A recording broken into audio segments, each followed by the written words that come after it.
Peace be with you.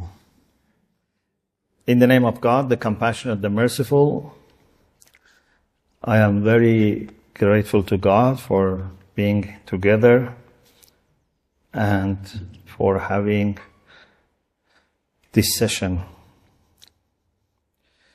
I thank Professor Benny from Sofia for his presentation and for his unity and for being part of Wings of Unity from the beginning, a very important part of Wings of Unity. So, when we finished round 13, which was about Pact of Love, I suggested to have round 14 on the School of God. And we had some exchange about what does it mean, and then we decided to carry on. Of course, I said at some point to Benny that if, for example, Piero wants to suggest another topic, it's completely okay. So we had on Sunday, 8th of June, the 14th round of Wings of Unity about the School of God. And Piero had a very good presentation. I hope you can find at least the file. He gave it in English. Maybe, Carlo, can you get it from Benny and share? It was a very good speech by Piero Coda about the School of God. And then I had, Sister Esra had her presentation, which was very good. And then I had my presentation. Normally what I do is I try to be the last one to listen to Piero and others, and then I speak. And many times I never can anticipate, even a day before, how things, going to evolve and what's going to happen and what I'm going to... I know some points, I have some ingredients, but some extra ingredients come, and then the recipe also changes. So, what I am going to share with you is not exactly what I said in Sofia. So there are some points there, some points I don't mention, because some points were very important to hear Piero first. For example, when Piero emphasized on wisdom in the School of God, and Sofia, so, or that the fact that the School of God is situated in the, you can say, womb, or in the, in the Father, or like a womb, or in Father bosom.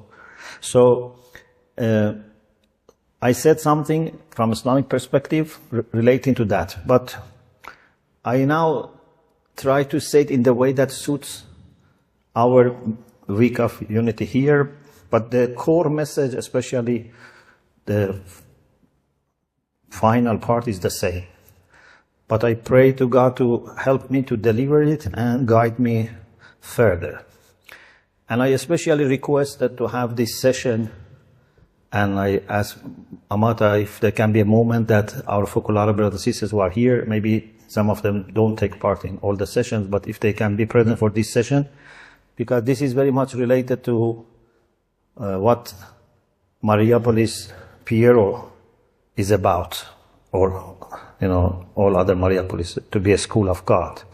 So, hopefully together we can better understand the plan of God. So, from Quranic perspective, God is not just the creator. God is also the first teacher. And in chapter Ar-Rahman, that maybe we can have on the screen, we see that God, first of all, is referred to as Ar-Rahman, because there are two ways to refer to God in the Quranic, understanding as a proper noun. One is to say Allah, one is to say Ar-Rahman. Ar-Rahman is used sometimes as a proper noun, sometimes as an adjective, as an attribute. When we say Ar-Rahim, when we say Al-Alim, Al-Qadir, we refer to God's knowledge, power, etc. These are attributes of God. But as a proper noun, like what you put in your birth certificate or ID, okay? In your ID, you don't put your attributes, you put your proper noun.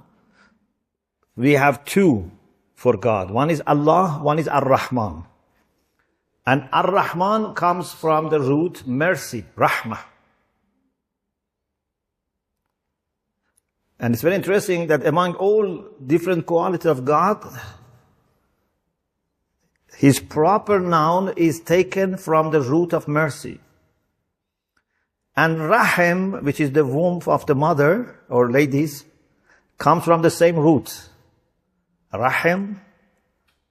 And for the kinship, in Arabic we say Zabel Arham, people who come from the same womb. So womb is very sacred because it's where you are receiving life, love, everything. So in a sense, we are all in the womb of God, in the mercy of God.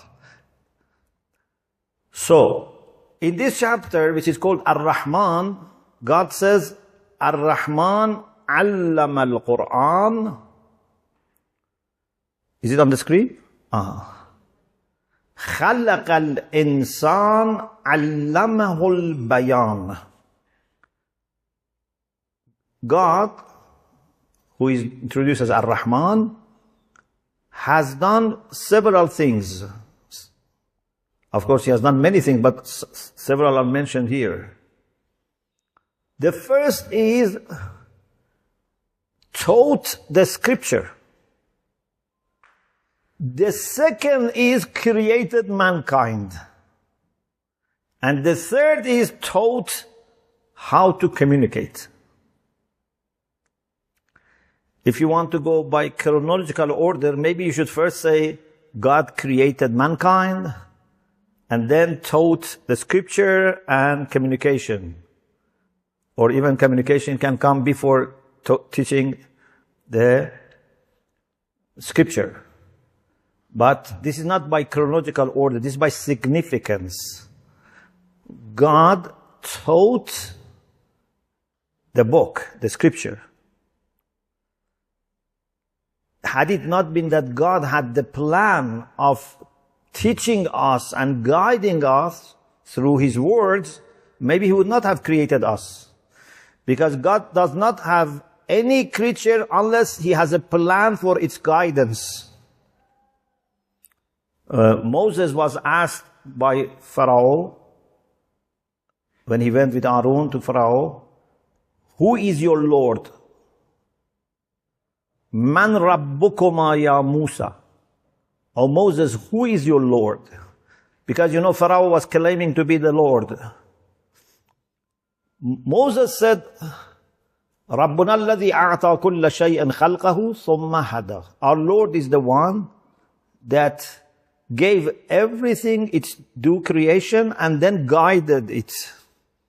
So God would not create anything unless He has a plan in place for guidance. Even insects, even birds, they'll all have their guidance in different ways. But the most comprehensive guidance is for human beings. Through instinct, through intellect, and through a scripture, through words of God, revelation. So, God taught the scripture, created human beings, and taught them how to communicate. Human life without ability to communicate cannot continue. And even if it continues, it will be very, very low quality. all our sciences, technology, culture, arts, all are because of being able to communicate. Actually, these are expressions of us saying something. Sometimes we communicate through words, sometimes through art, sometimes in writing, sometimes in gesture. But if we were not able to communicate, we could not, live together in societies. So, there is great emphasis on teaching. Teaching, creating, teaching. So, God being a teacher is not less important than God being creator. Okay? It's very important. And we can take lots of lessons and implications out of this. For example, how as parents, how as community, we should have great emphasis on education. And this education, of course, is holistic. Also, among the very first verses which were revealed to the Prophet in Surah Al-Alaq, we find emphasis on teaching. Sheikh Khodami explained the day before yesterday that in Mecca and also the whole region in Arab Peninsula, literacy was not very common. The number of people who were able to read and write were not many. But the very first passage which was revealed to the Prophet starts with read. Iqra. Read in the name of your Lord. Iqra bismi rabbika alladhi khalaq. خلق الإنسان من علق, created the man from something very simple, from, kind of clot of blood. And then, اقرأ وربك الأكرم. Please, listen very carefully. When God says, read in the name of your Lord who created mankind, He doesn't use Al-Akram. Al-Akram means the most honorable, the most generous. Okay? So, for creation, He doesn't say this. But when it comes to teaching, He says, اقرأ وربك الأكرم الذي علم بالقلم. Your Lord who taught how to use pen, or taught with pen. So Muslim scholars, exegetes say, this shows that to be a teacher is so important that when God refers to Himself as a creator, doesn't say He is Akram. But when He talks about teaching, He says He's Akram. Means the generosity of God is more received in His teaching than His creation.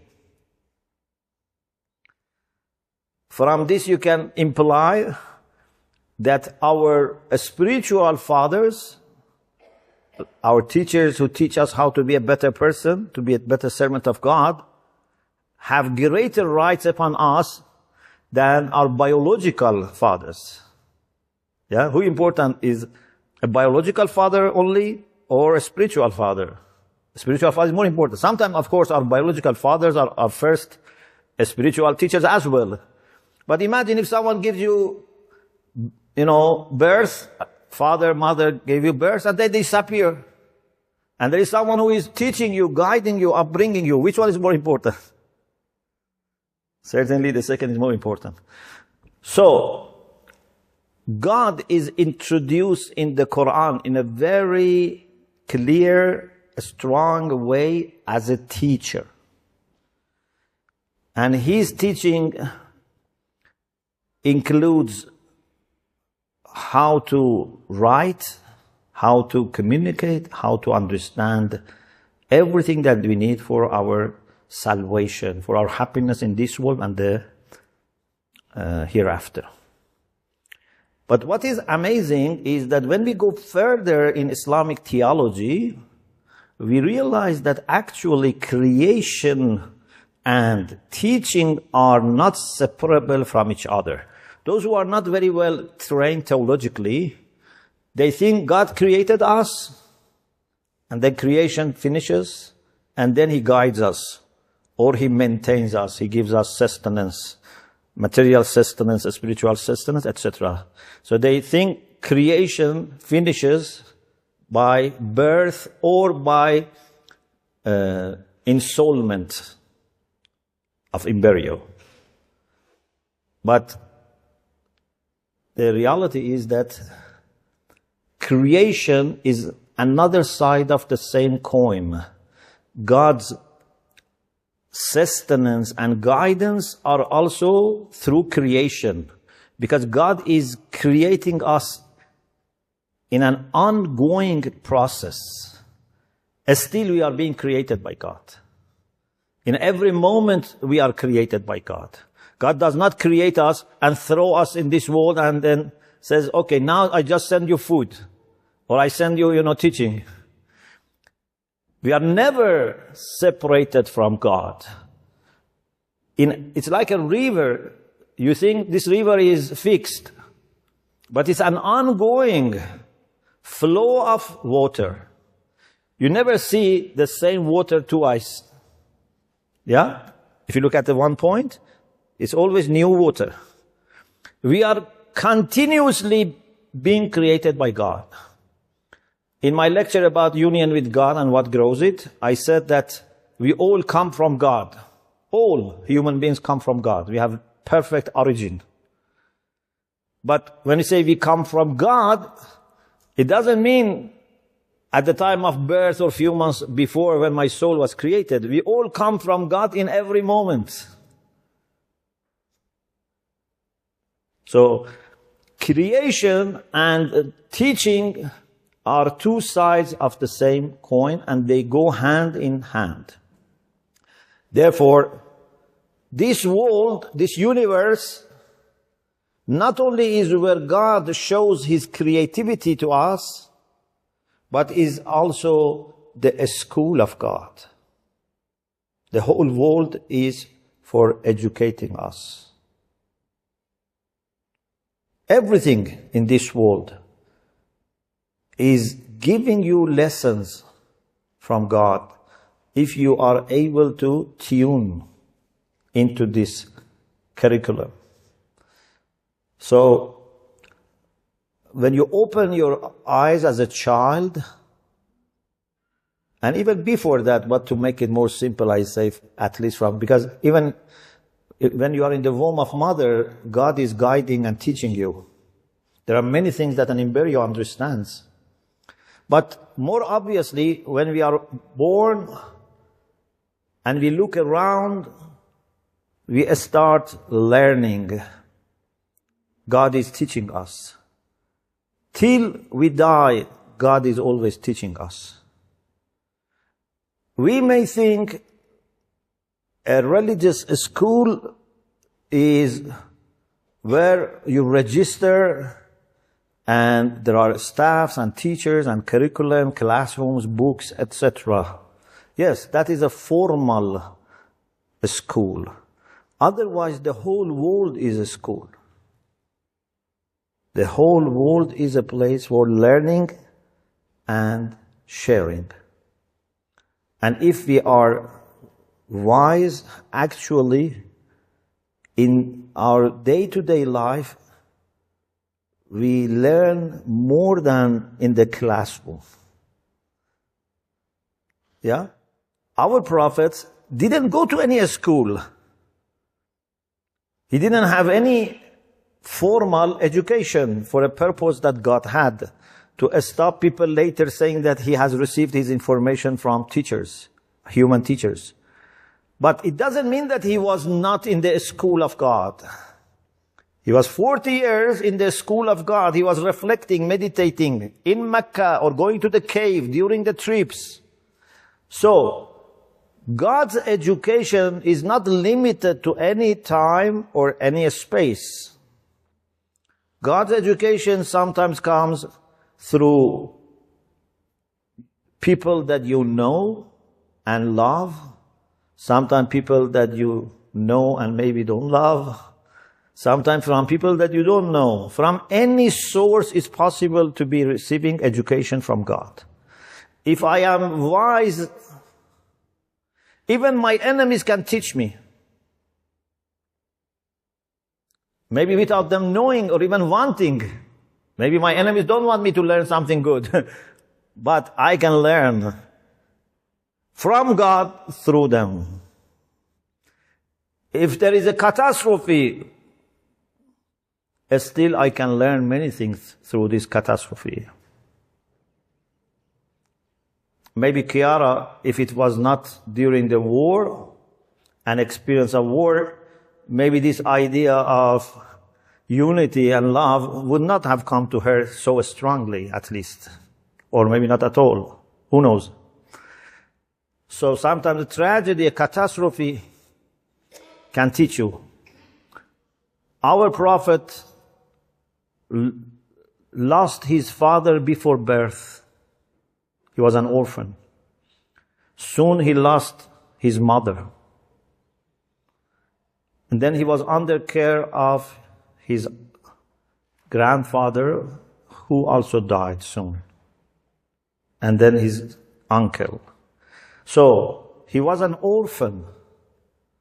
But I am sure to be an orphan played a great role for him to be so kind and merciful in his life. So, no one welcomes to be an orphan, and we wish no child becomes an orphan. But even to be an orphan can, in the end, be an opportunity to make a stronger connection with God and with people. So something that can be a tragedy can lead to something good. Indeed, it's up to us, because God is there to teach us whether it's something good or bad. In good days and bad days, the school of God has no holidays. Yeah? It's always open. Day and night, we can learn. The prophets were also teachers. There are many cases in the Quran that God refers to him teaching the prophets and then prophets teaching us. There are ways that God teaches us directly. There are ways that God teaches us through the prophets. So he is the prime teacher, but we have also the prophets, the messengers. We have our saints, we have our scholars, we have our religious guides. So we receive all from God education. Some of the characteristics of God's education is this. His teachings are in full compliance with our innate nature. We call fitra. In Islamic terminology, we refer to human distinct nature, what makes us different from animals. We refer to it as fitra. So our humanity, pure humanity, is called fitra. Anything to be successful, anything to be able to remain, needs to be in compliance with that humanity in us. If world religions have survived thousands of years, is because they were not in conflict with our fitra, our innate nature. I'm not saying they were all perfectly in compliance with our fitrah, but at least in large, they were not in conflict with our fitrah. Otherwise, they were not able to continue. Anything which is not compatible with our fitrah will collapse. Like many schools of thought, like communism. Communism didn't last. Why? Because it was not compatible with our fitrah. So God's education is completely in harmony with the way He has created us. Because He's a teacher who is also creator. So for us who want to work, for example, in religious education, we have to be very careful to observe human nature and nourish it instead of fighting it. Also, his teaching comes through revelation and intellect. I think it was Father Joseph who talked about reason and faith. So we believe in harmony between revelation and reason. Especially in Shia Islam, the role of reason is very, very important. Another aspect of God's education is that it doesn't only focus on mind. Unfortunately, some form of education, they just give you information. Just they give you something to fill your mind with. God's education may start with mind, but certainly doesn't stop there, because the main aim is change and transformation of heart. And God, better than anyone else, knows the significance of our heart. We may think the main thing is body, or some people may go further and say, no, body is not the main thing, but your mind is the main thing. But we say, even the mind is not the main thing is the heart. And if you want to understand whether a person is very good or not, is pious or not, even is wise or not, you cannot look at their body or face or language or words. You cannot even judge by what is in their mind. For example, if they have a library of all the good books in their mind, you cannot say this is a good person. The only way you can understand whether a person is really good or not is if you have access to their heart. Therefore, we think it's up to God to judge, because I don't have access to the heart of people. Sometimes I think someone is bad because I see bad words, rude words, I don't know, bad actions, but maybe in the heart this person is very clean, doesn't have, just proper ways of, behavior. And sometimes someone speaks perfectly, looks very nice, but who knows, maybe in the heart is very impure. So, when we treat people, we give them credit of doubt. We should assume everyone is good unless proved otherwise. But we are not really sure. God knows. Even at the same time that we can look into our heart and find out our problems, but this is not easy, even for yourself. Because human heart has many different layers. And sometimes it takes you years to know what is hidden in an underlying layers of heart. For example, maybe I think I am a nice person because I am kind, I am caring, I am following the rules, laws, etc.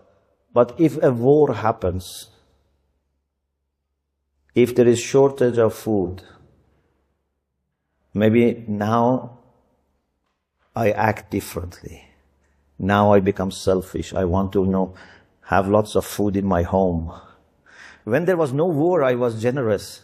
But now I'm selfish. So it doesn't mean that all of a sudden I became selfish. It means that selfishness was there in a deeper layer of the heart, but there was no way to emerge.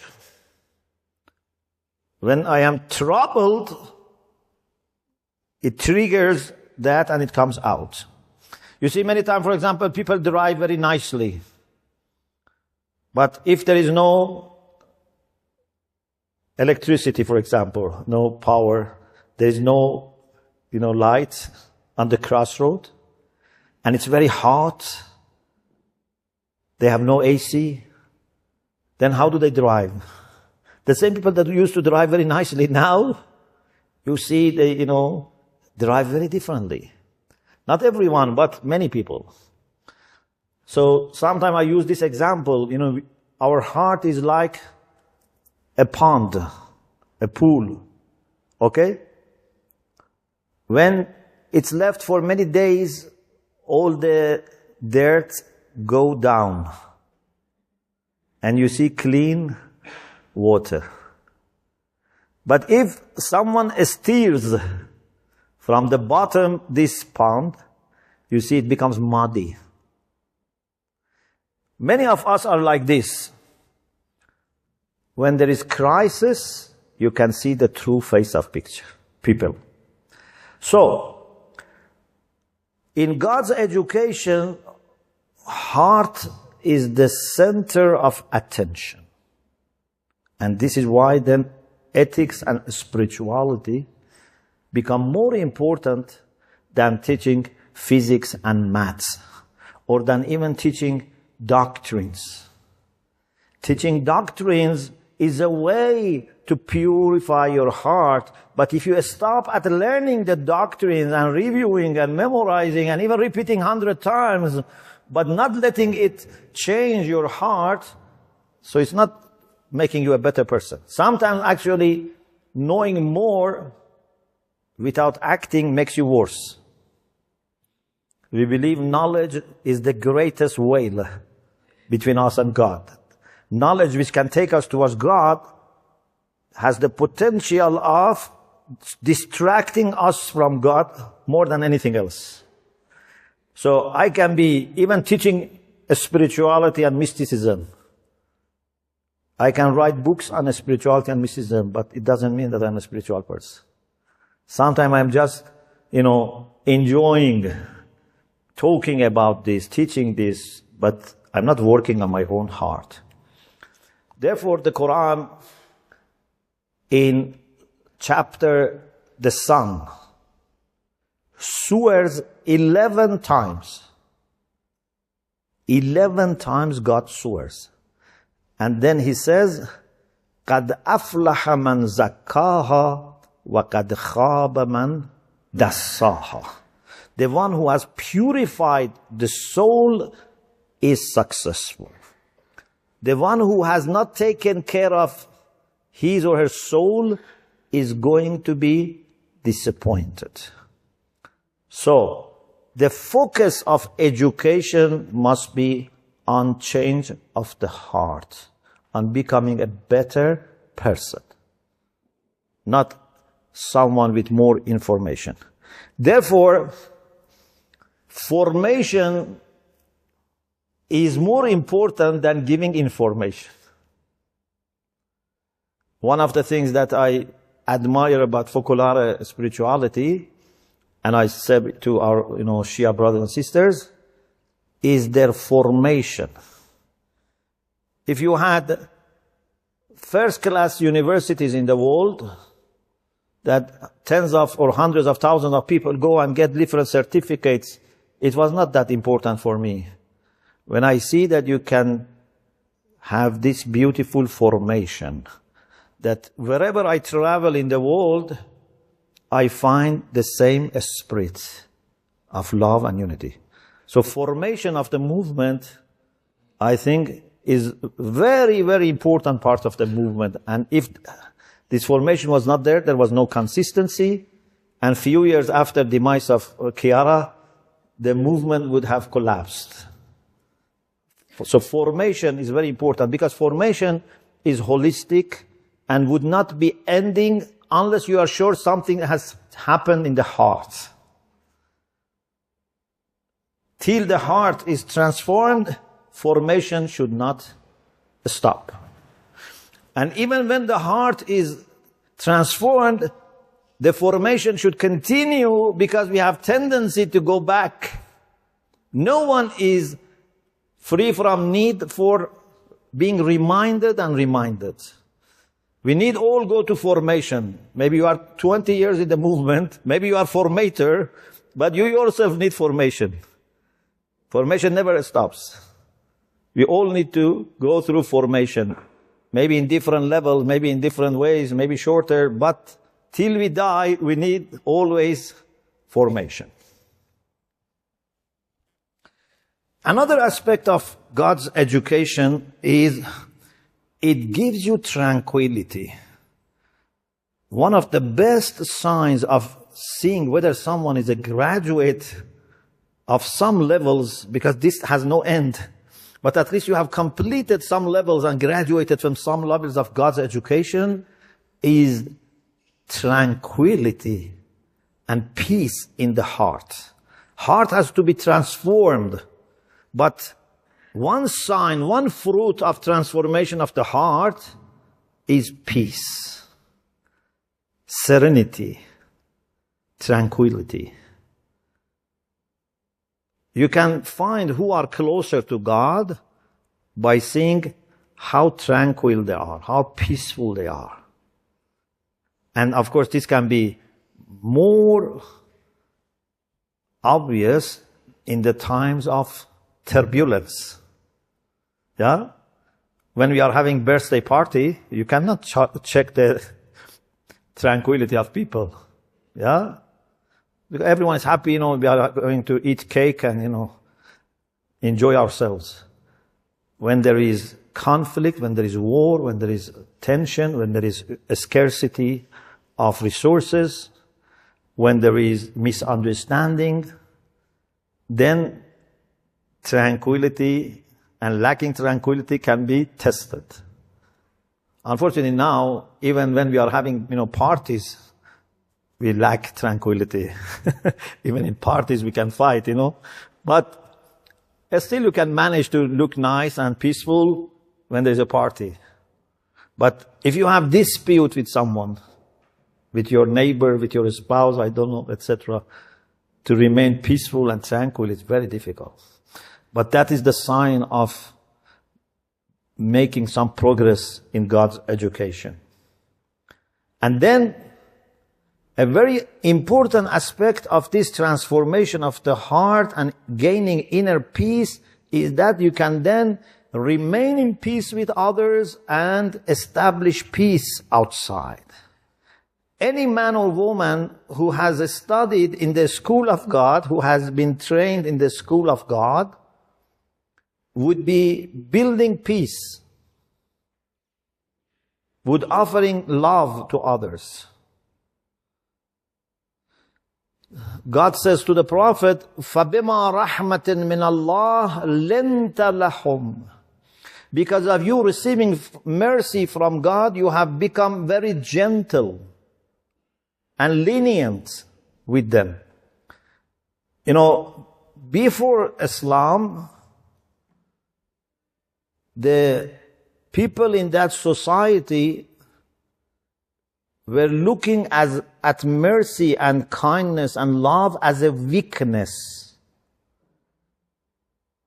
For them, the people who lived in desert and, even in the cities, in Arab Peninsula, to show love was a sign of weakness. You have to be harsh.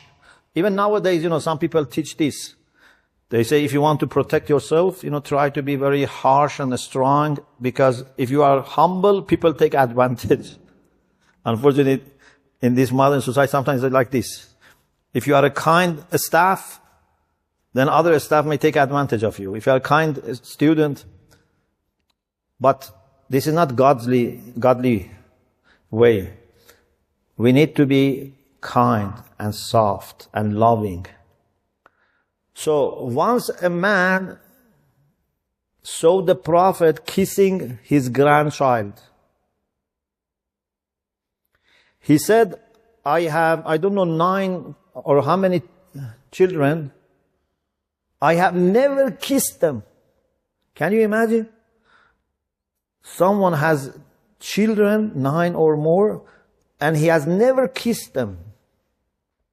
And the Prophet said, "Man la yarham, la yurham."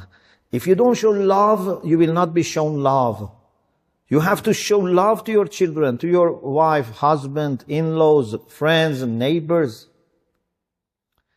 They used to bury their daughters alive.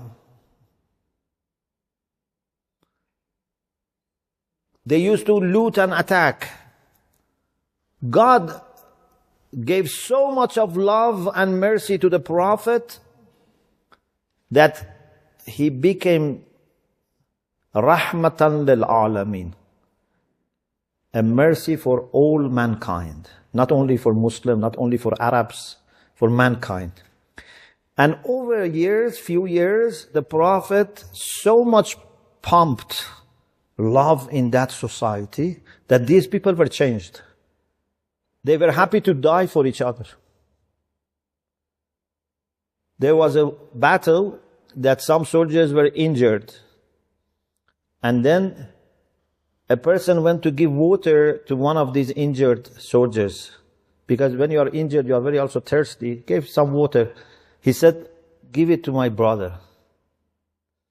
He went to the second soldier. He said, "Give it to my brother." By the time he reached the last one, all of them died. They preferred to die and not take that water and give it to someone else. So he managed to change them into people that the Quran says became ruhama'u bainahum. They became very kind and merciful to each other. So this is God's education.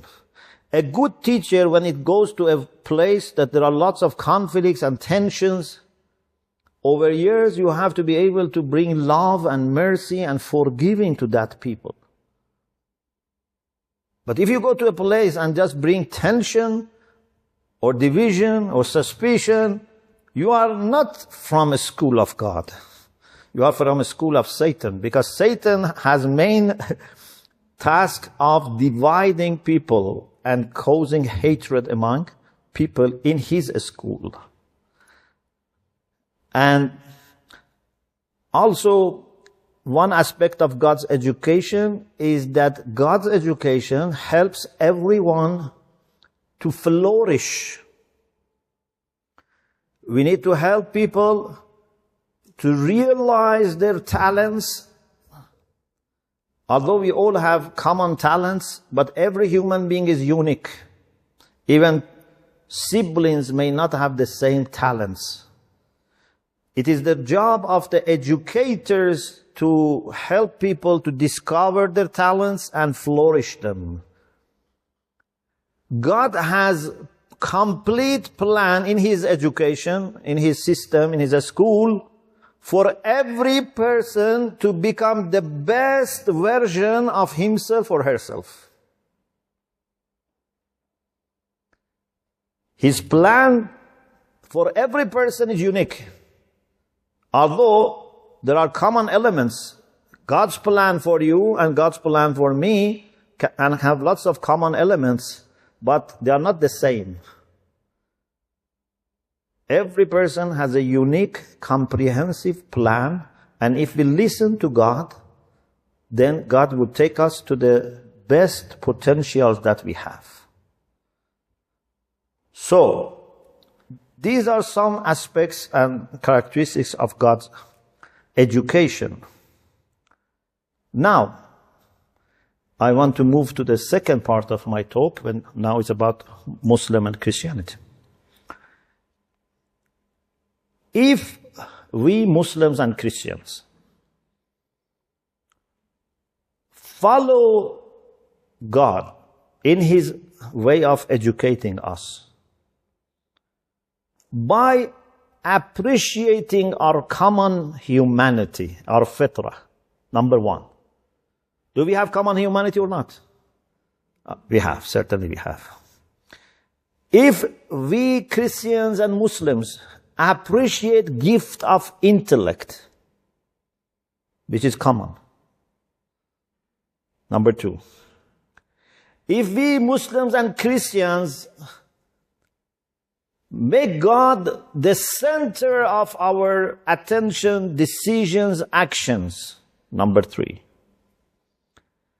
Number 4, if we are totally seeking the truth and committing to the truth, then we can be perfectly sitting in the school of God together. We don't need to have 2 separate schools. God has one school. This school may have different departments, different classrooms, but it's one school. God doesn't have 2 schools.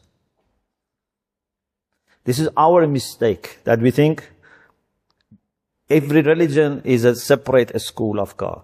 God has only one school.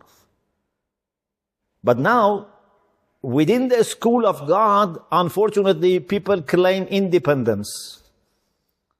Some Muslims think they are independent. Some Christians think they are independent. Jews think they are independent. They say, we are a school of God. Like, for example, maybe a grandfather established a heritage, a legacy. Now his children claim that we are the sole representative of grandfather. The first son, the second son, the daughter, the second daughter, they all say, we are the sole representative of father. Yes, it is true that they are our brothers and sisters, but the legacy has come to us and remained with us. This is, unfortunately, the way most of us act. We think we have inherited the legacy of God, and we are now in charge of the school of God. Others are our brothers and sisters, but they don't have the legacy. They don't have the endorsement of God. But the reality is, the people who humbly say, the legacy of God is with all of us, and none of us perfectly alone represent Him, they are closer to God. So, if there are Muslims and Christians who work for unity, and they say we don't have the perfect legacy alone, they are closer to God than Muslims and Christians who don't have unity, and they say we solely represent God. We respect others, but they are not, from God's school.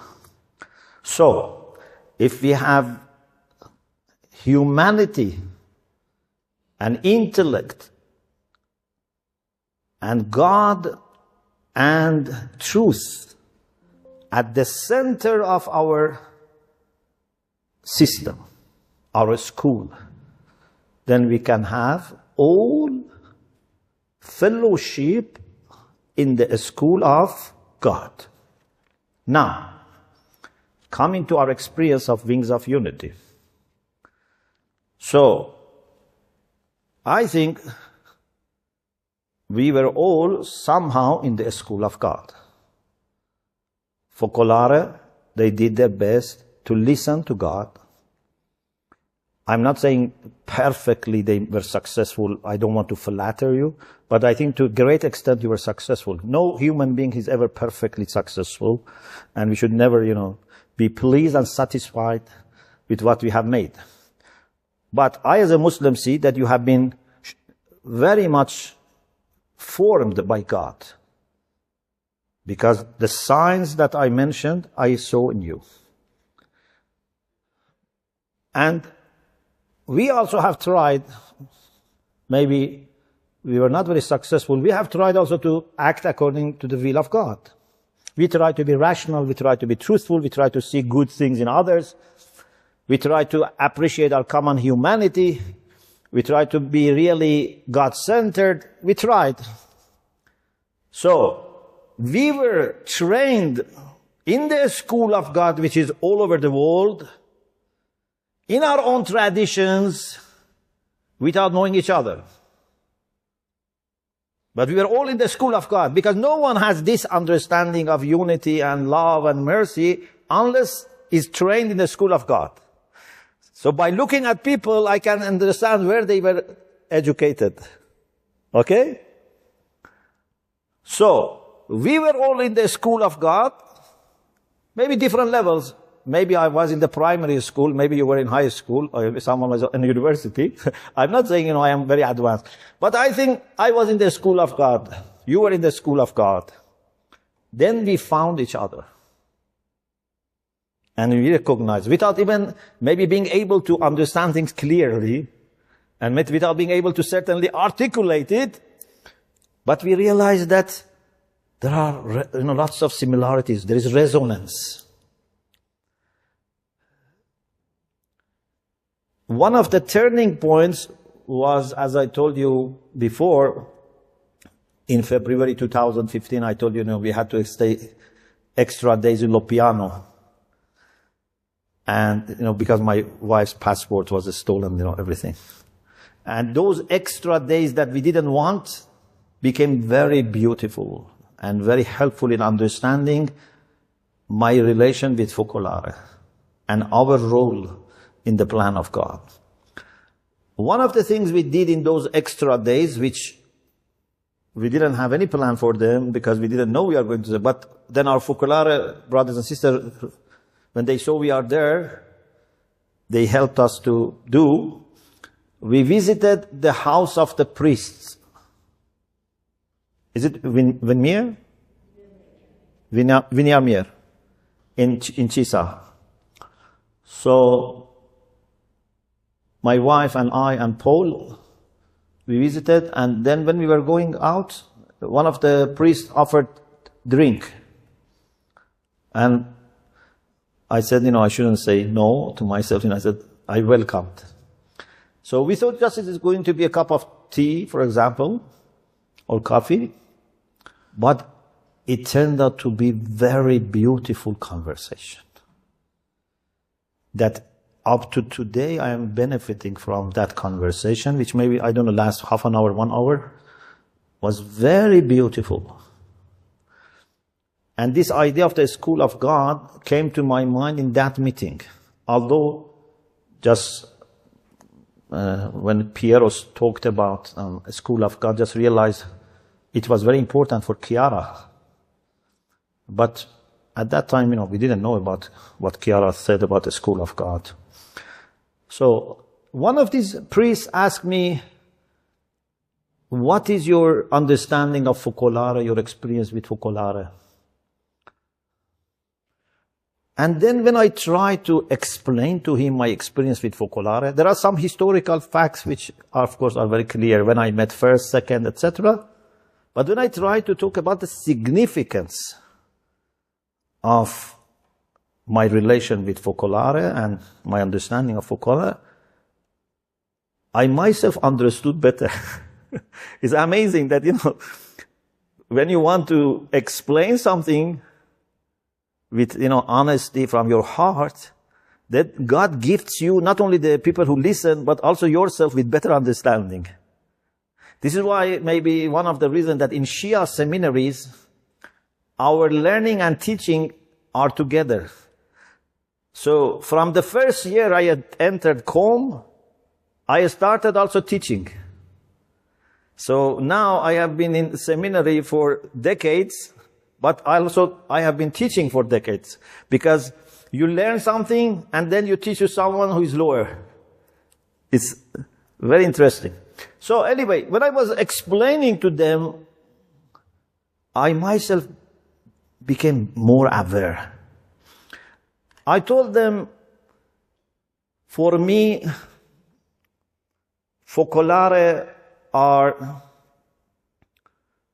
I make it very short, I don't want to talk about this too much, but basically I said, I see in Focolare a consistent spirituality.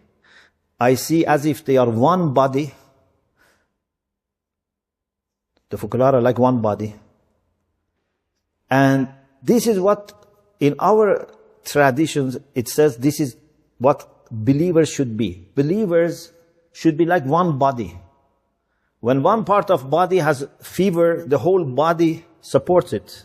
When there is pain, it's for all body. When You cannot sleep. The whole body is not. So I felt there is such unity among focolare that they are like one body. There is circulation of blood in the body. Every part of body, if produces something, puts in the blood, the rest of the body takes. If they need something, they take it from the blood. So there is sharing, there is circulation of ideas. And I have noticed and observed in focolare how they share in, monthly meetings, word of life experience, in, every year responsible going to Rome, spending time with Chiara for 3-4 weeks, lots of exchange of money. So I said, this is like one body. And also among the characteristics of helpers of Imam Mahdi in the end of time, we find that they are as if brought up by the same father and mother. And I said, I have seen this. They can be Italian, they can be Korean, they can be British, they can be German, African, but they are like brothers and sisters from the same father and mother. They imagine if a couple adopt 3 children from very young age. If you adopt a child from India, a child from Africa, a child from US. But from early age you foster them and school them everything. Then they look different, but their spirit, their behavior shows they are from the same family. So, I said, I have seen these things in focolare. Plus, I know that in the end of time, God has a plan for unity. I said, God has sent different prophets and messengers to different parts of the world. God has sent Moses, Abraham, Noah, Jesus, Prophet Muhammad, and many prophets, 124,000 prophets to different parts of the world. In different times, they spoke different languages maybe. They addressed common issues and uncommon issues. We have thought later that each of them was independent from the rest, or at least from those who come later. We thought there's a school for Jesus, a school for Moses, a school for Prophet Muhammad. But in the end of time, we will have only one school, and that is the school of God. And all these great leaders, these great prophets, examples, all will be in harmony with each other, teaching us together. In the end of time, a Muslim or Christian or Jew would have no list of hesitation to benefit from these figures. Because it's a school of God, and God has had different teachers. So, from that point, I realized that focolare must have a role, without them maybe knowing, in plan of God to reach that school of God. Therefore, when few months later, there was Mariapolis of UK and Ireland together in University of Hope. This is 2000, I think, 15, 16, there was Mariapolis. I was invited to talk. And thanks to God, recently we found miraculously the audio. John Green he said, I was outside as volunteer. When you were talking, I came in and sat and recorded the audio. We had put camera, but it didn't work. So now we realized that he made the transcript, and New City in UK published it recently. So in that talk, for the first time, I said at the end, I as a Shia cleric think that this spirituality of focolare is for all human beings.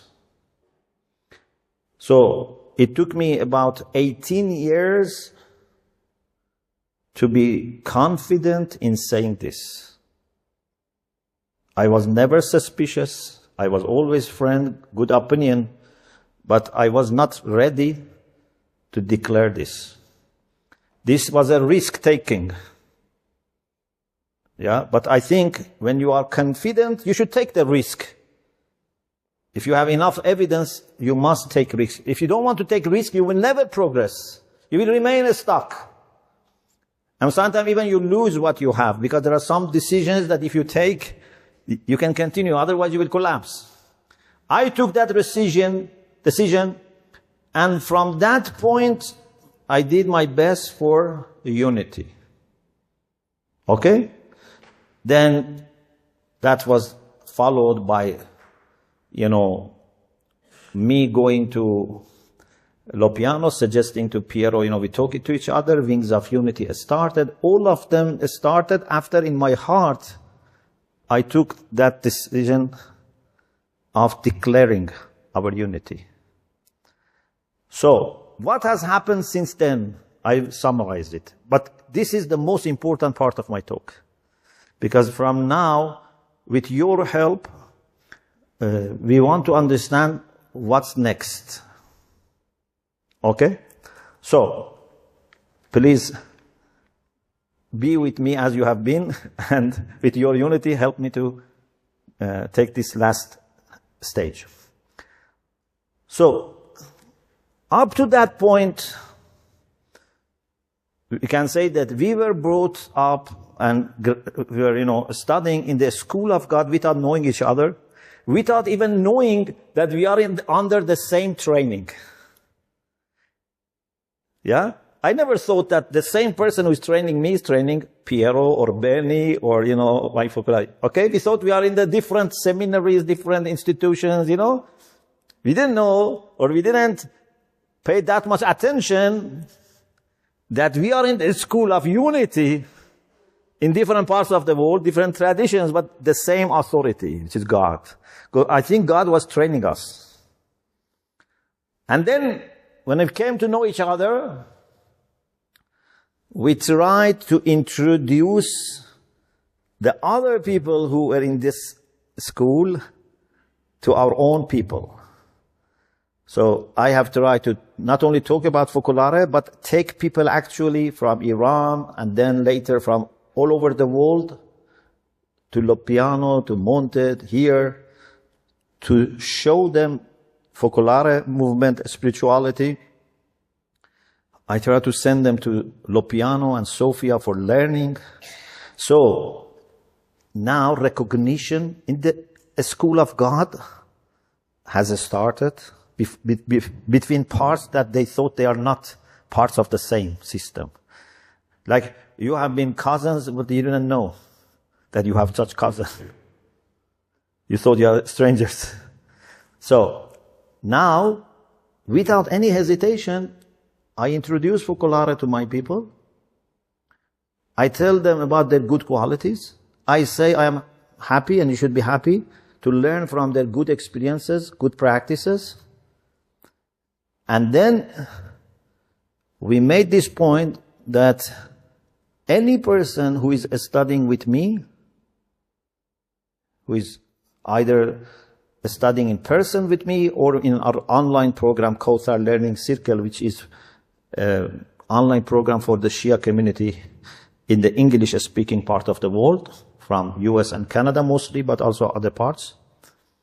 Everyone who is studying in Com or other places, online, in person, should be introduced to this movement. He made this decision. And to Christianity, because this movement is coming from Christianity. So, from March 2017, if I want to be more precise, because later maybe these things will be recorded, first was February 2016, when for the first time I accepted to teach my community interfaith dialogue. Up to that time, many times people asked me, you are so much involved, teach us about this. I was refusing. In February 2017, I accepted to offer a 2-day workshop in Birmingham on interfaith dialogue. Isra was also there. My wife was also. And in that workshop, which was for 2 days, one of the things I did, I asked Focolare to come and have a presentation of Focolare, and I said I am introducing some of my best people to each other. I am introducing my Shia brothers and sisters to my Focolare brothers and sisters, and you should keep in touch. Since then, we have very good relation between Shia in Birmingham and Focolare. And then in March, we had the first trip to Switzerland. We took a group of, I don't know how many people, maybe 15, 20 people, to Beausset with World Council of Churches, and then to Monte with Focolare.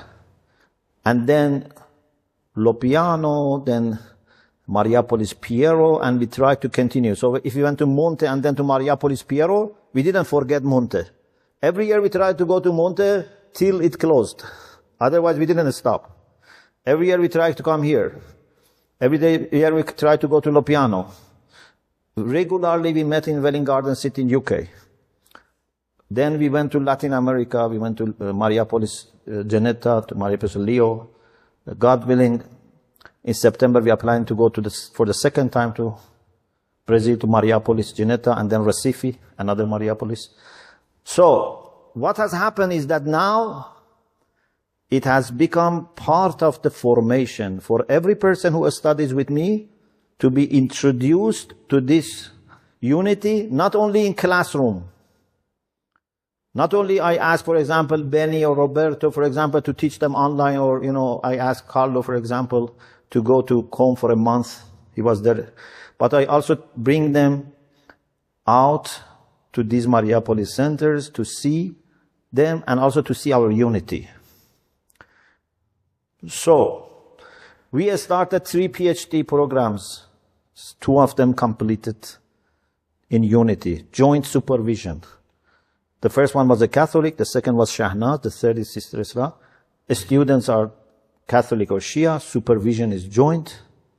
So this is also a sign of work within the school of God. Now we are training some people especially for working for unity with Focolare. Even we asked them to learn Italian. 12 people for a year, more than a year now, they are learning Italian. They are learning Christianity. They are learning Focolare spirituality. They had all the 4 Gospels online with Rabbi. Line by line, he was teaching them. They were in November, December, 8 of them who got the visa. We want to all of them, but 8 got visa for a month in Lopiano. So these people are especially being trained to work with Focolare inside the Catholic Church, inside the Christianity, but the front is Focolare. So, you see, we have not reserved any energy, any resource, and we used everything available for us to nourish this unity and make the school of God more magnificent by removing unnecessary partitions. Instead of having a smaller schools, we try to make it more bigger school. These partitions are not only physical. These partitions are mental, theological, spiritual. So we have to remove these partitions and let God be, able to more freely work for our unity. We should let God's hand to be open and don't say, God, please don't do this because this is questioning our theology. For centuries, we thought this way. You are, challenging our theology. No, let God be free in educating us for His plan for universal fraternity. So, what is possible now? And I think what can help in moving forward towards having universal school of God is maybe we should start somewhere a formal reality, a formal presentation of the school of God, like a replica of a school of God. Okay? Mariapolis centers are replica of a united world. Yeah? They are supposed to be a sample of united world. Still, they are at very early stage because still they are not able to show united world. They can show united family of focolare, which is amazing. I am full of love for this. But from being an example of united family of focolare to be example of united world, we have long journey. Yeah? But we need also a replica, an example of a school of God, where, for example, Shia can learn the most authentic understanding of Shia Islam. We don't want to dilute or compromise. And a Catholic can learn the most authentic Catholic teaching. I never want my Catholic friends to dilute their faith for unity with me. Please never ever compromise anything about your church teachings to unite with me, whether you are Catholic or Protestant. It breaks my heart if I see you are less Catholic or less Anglican or what. I want your identity to be as clear as possible, and I love that. It's like I don't want my sister to become a boy for unity with me. I love my sister to remain my sister, not become half sister, half man. So, we are not looking for any compromise in our teaching, which is for mind.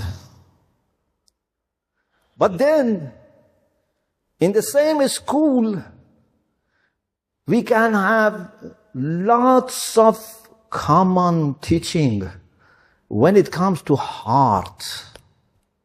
When it comes to heart, it doesn't matter you are Catholic, Protestant, or Shia. When it comes to humility, when it comes to kindness, when it comes to hope, when it comes to peace. Two interesting examples just happened. We have some of our Shia sisters and Benedictine sisters here, thanks to God, who were present. I talked about hope in Subiaco. And I especially wanted to talk about hope about the end of time, when we are facing challenges of this time. When I finished my talk about hope, I asked people who were there, especially my Christian sisters, this question was for them. I said, I am comfortable with you.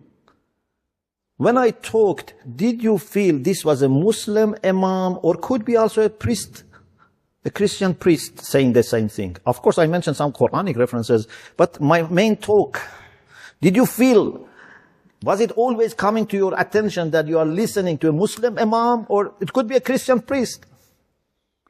And sister said that it could be a Christian priest.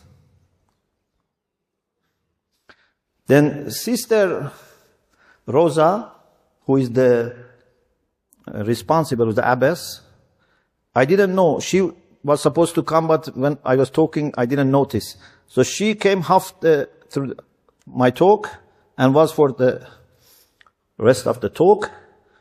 And then afterwards, she was showing, lots of appreciation. And she said, you asked this question, and I can say you are a messenger of hope and you are a bishop. My Benedictine sisters are here, they can correct me if I misquoted. And not only that, she said, can I confess something? And she said, when you were talking, I was thinking that it would be great if you accept to come and invite all our sisters to give the same talk to them. Okay? And then another example is that when Father Joseph talked about peace, and today actually we had planned to have conference in University of Nairobi, which is now going on, about peace in Islam and Christianity. And I was going to send a recorded lecture or a paper because I was supposed to go back to Iran yesterday. I asked Father Joseph, could you please go to this conference and instead of me sending a recorded message or paper, you present on my behalf? And he said, if you say, I will do it. And now he's there. So, what is this? These are examples from God that a Muslim can talk about hope for both Muslims and Christians. A Christian can talk about peace for both Muslims and Christians. Are we compromising anything? Have we forgotten any doctrine, any teaching? No. But our unity allows us and indeed allows God to work. And I am sure if they hear a priest talking about peace in Islam, he would be doing better job if me as a Muslim talk about it. Because they would say, maybe his Muslim has to say nice things, Or if I talk about focolare or, Christianity and show my admiration, is more powerful than you talking about yourself. Yeah? So, we need to have as a replica, as an example, a school of God is universal. But we need to have a sample of a school, an educational school, where we have Muslim students, Christian students, each take their distinctive classes and teachings, but when it comes to a spirituality, to unity, to be a better person, when it comes to virtues, they can be benefiting from joint teaching, from the best resources available, best teachings of the saints of both traditions.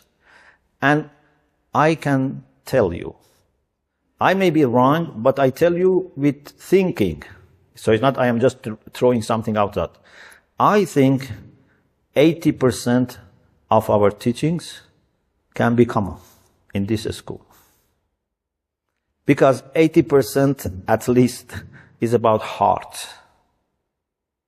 So if we want to teach them how to become a better person, to be loving, to be kind, to be brave, to be modest, to be peaceful, etc., we can work together. We can have a Muslim teacher, a Christian teacher, or only, for example, for this subject of humility, we can say, okay, this is taught by this Christian brother. We don't need to repeat everything from a Muslim perspective. But for this subject, for example, a Muslim can teach. For some subjects, can both of them teach? It doesn't matter who is Christian, who is Muslim. In Wings of Unity, many times we heard from people that they say, we didn't feel who is Muslim or Christian. Even I think here some people said, here, one of the sisters maybe said that sometimes we don't feel who is Muslim or Christian. So, we need to work for making that possible. I think now is the right time for having that replica of God's school and learn all the modalities of this. And when we are established and confident, then we can take also a student from outside our traditions and move towards a school for all humanity where they learn love, peace, and work for universal fraternity. I don't think any school, no matter how good it is, if it is only Catholic or only Muslim, would be able to educate people alone for universal fraternity. If we don't establish that fraternity among us, We cannot help God in teaching humanity how to be universally united. So, we pray to be able to be open to God, because I don't think God needs to be forced to teach us. God is waiting for us to open and prepare. God is more than willing to teach us that. But we have not been open. So we pray to God to help us with opening up and letting Him use us as His agents for making this school possible. And I would also humbly request you to share your thoughts, your ideas, and whatever you think we can do together so that we can make this happen. It would not be for any person or any tradition. It would be only for God, and then for all. Thank you very much. Yeah, thank you.